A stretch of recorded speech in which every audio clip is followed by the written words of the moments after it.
নির্বাচন প্রলম্বিত করে সরকার যদি নিজের অবস্থান দীর্ঘায়িত করে তবে তা যৌক্তিক হবে না এবং জনগণও তা আর বেশি দিন মেনে নেবে না, এমন মন্তব্য করে বিএনপির স্থায়ী কমিটির সদস্য ডক্টর আব্দুল মোইন খান বলেন, বিভিন্ন ঘটনায় সরকারের কর্মকাণ্ডে ৫ আগস্টের বিজয়ের আনন্দ ৬ মাসের মধ্যেই মলিন হয়ে গেছে।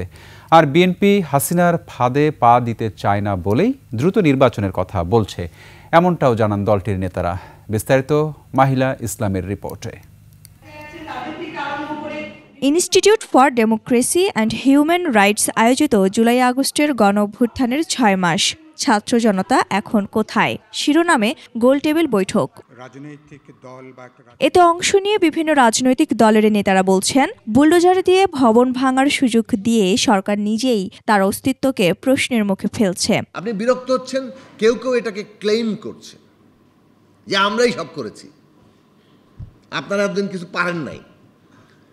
এটা একটা সম্পূর্ণ মানে যাকে বলে যে ওই ফ্যাসিস্টদেরই চিন্তার নবায়ন। এই দেশ যে রূপান্তরিত হবে স্বৈরাচার থেকে গণতন্ত্রে, এই রূপান্তর প্রক্রিয়াকে যদি বিলম্বিত করতে চায় সরকার, তাহলে কিন্তু বাংলাদেশের মানুষের চোখকে তারা কেউ ফাঁকি দিতে পারবে না। এই সরকার যদি তাদের অবস্থানকে দীর্ঘায়িত করে, সেটা যৌক্তিক হবে না। বৈঠকে বিএনপির স্থায়ী কমিটির সদস্য ডক্টর আব্দুল মোইন খান আবারও নির্বাচন প্রলম্বিত না করার আহ্বান জানান। এর আগে সকালে জাতীয় প্রেস ক্লাবে রাষ্ট্রকাঠামো মেরামতে ৩১ দফা ও আগামী বাংলাদেশ শিরোনামে আলোচনায় সভায় বিএনপি নেতা শামসুজ্জামান দুদু বলেন, মুক্তিযুদ্ধের পর শেখ মুজিব নির্বাচন দিতে ব্যর্থ হয়েছিল বলেই সে সময় জন আকাঙ্ক্ষার বাস্তবায়ন হয়নি। কাছাকাছি ব্যাপার আছে, এগুলো বাদ দিতে হবে, দিয়ে মানুষের ভোট মানুষকে ফেরত দেয়।